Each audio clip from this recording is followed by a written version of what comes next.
Hey honeys and boo-boos, welcome to the tube, and that's what's popping our bubblegum tonight. More news from Barcelona and all you need to know about the new Galaxy 5, a new Israeli web controversy, we'll revisit the most secure phone in the world, we'll try to become Tom Cruise, the social watch, and more.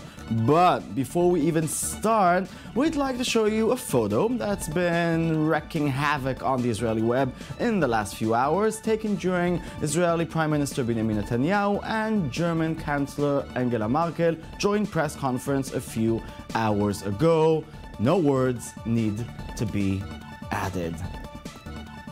Ouch. Let's start.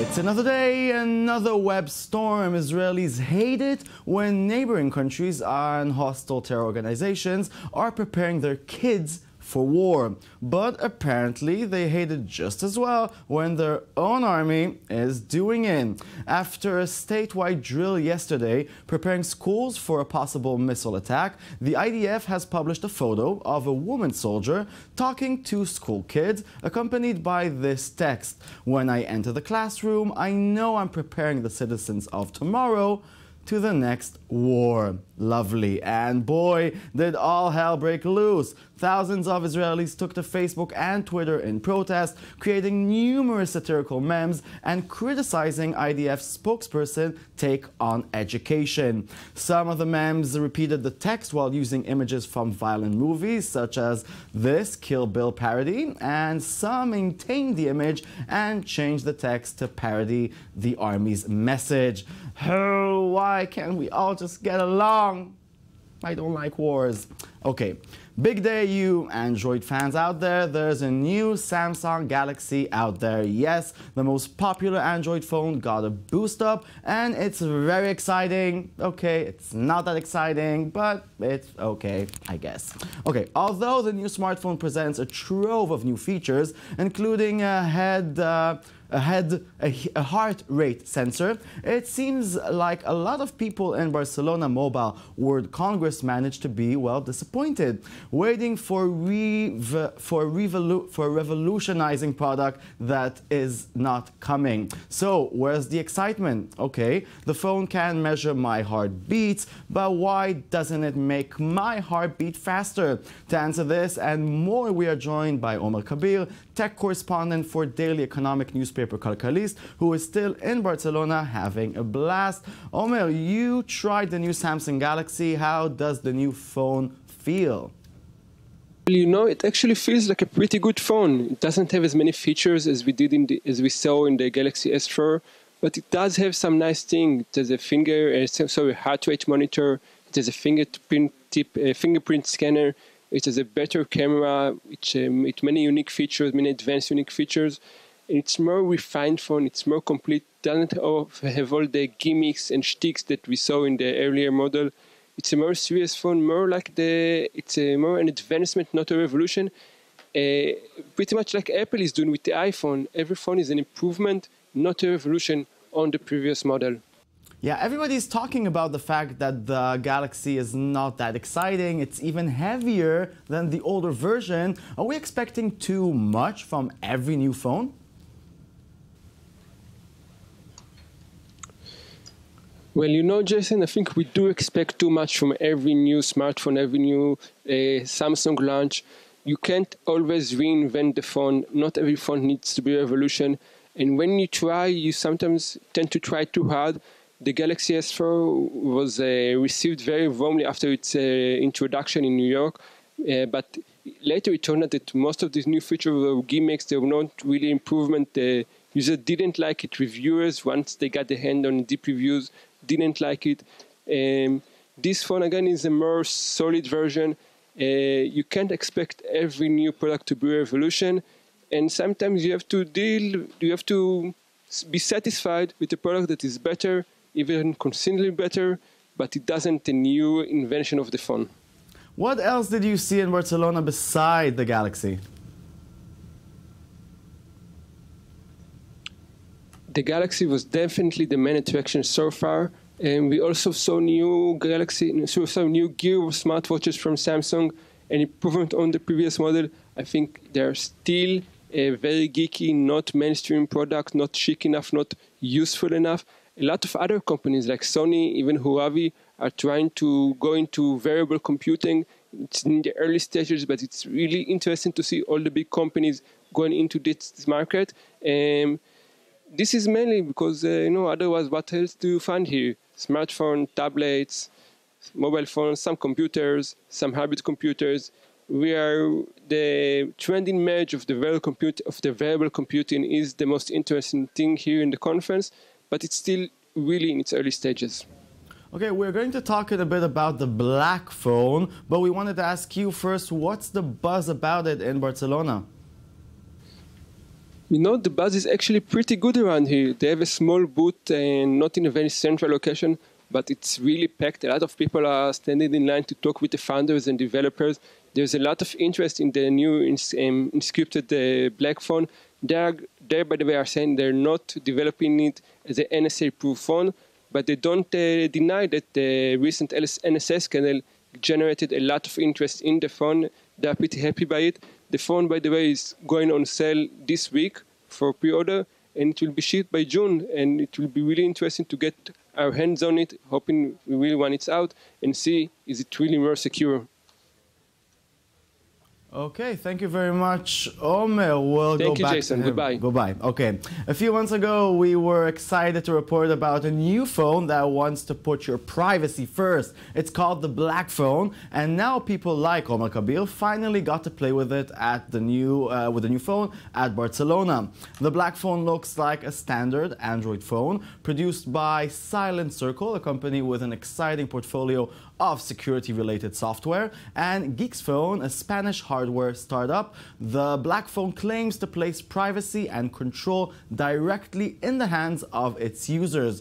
It achieves this through a mixture of secure applications and Android notification that give users more insight into and control over what third-party applications are doing with their data. Here's their pitch to the masses.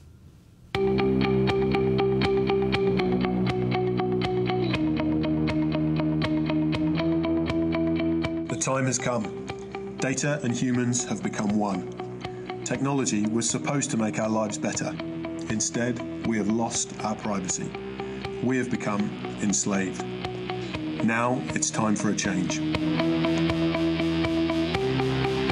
Black Phone, it's a journey built upon privacy, control, and security, wrapped in a high-end smartphone built by a very innovative all-star team of cryptographers, security, and mobile innovators.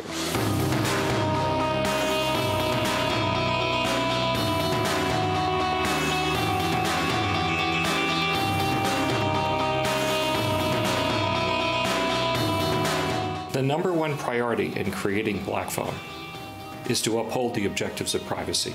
It's not to serve some other business model of monetizing customer data. What we're trying to do is to make a smartphone whose whole purpose is to protect users' privacy. Okay, shut up and take our money. In the next few days, we'll have an interview with Black Phone CEO. Stay tuned and don't touch the dial till we interview the CEO. Okay? Thank you.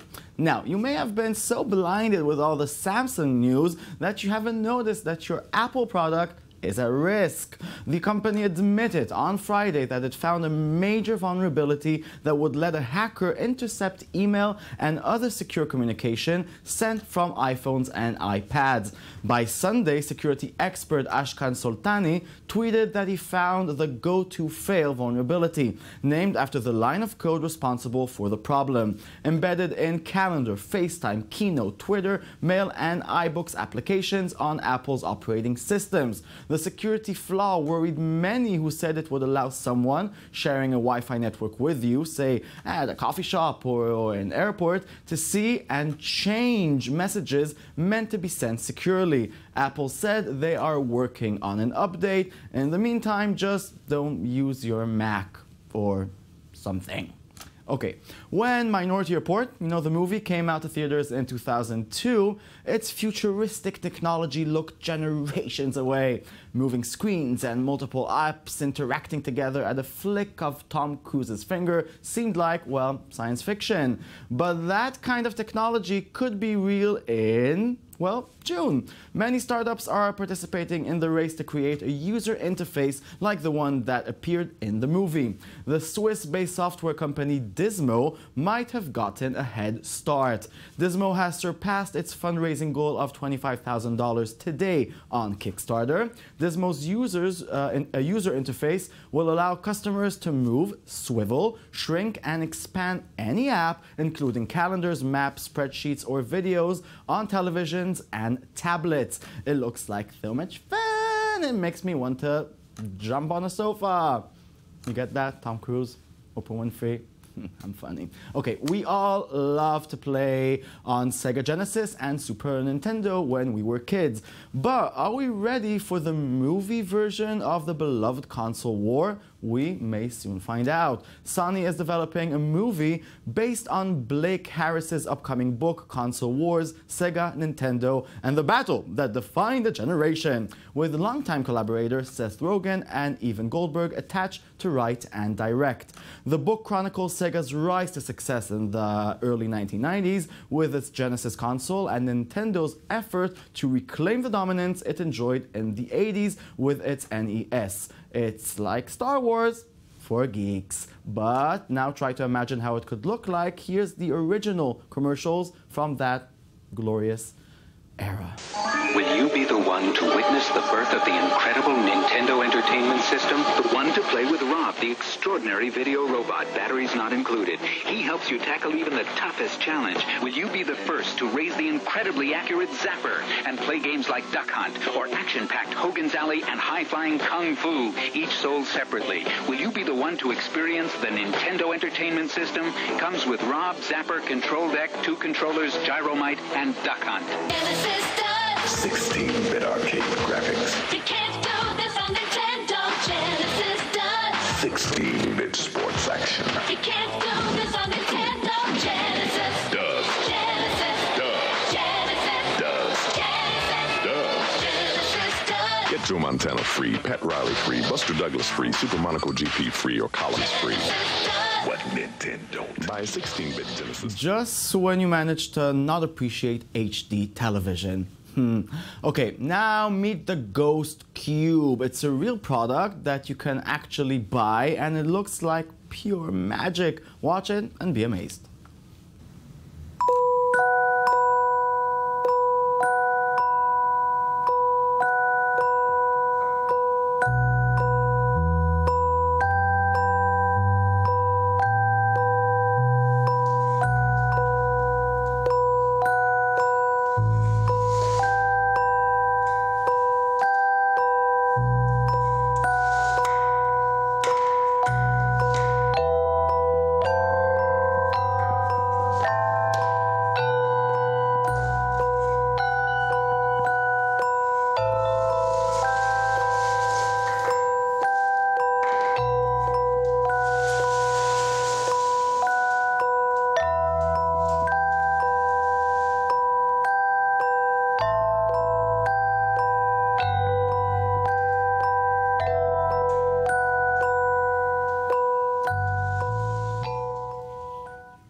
Our verdict, it's magic, beautiful, beautiful magic, and it's a real product.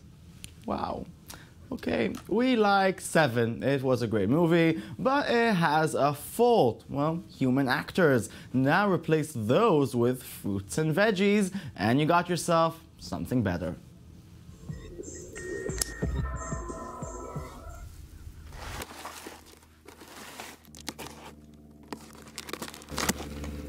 There's juice everywhere. You've made quite a life for yourself, Tomato. You should be very proud.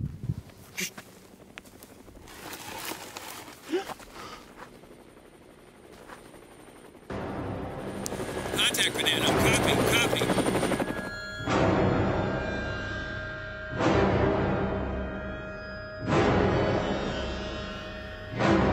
California, you stay away from here. You stay away. You hear me? Whatever you hear, don't you come down here. The cheese stands alone. Tomato! Here he comes. Do you hear me, Tomato? I'm trying to tell you how much I admire you. The fact that you're a fruit and not a vegetable. That and your pretty wife. What? Pineapple. You know, once upon a time there was no banana suit in Tel Aviv, and then I said, I want a banana suit, and they made one especially for me. Now I gave it back, and every Purim, which is our Halloween, I see someone with my banana walking in the streets of Tel Aviv.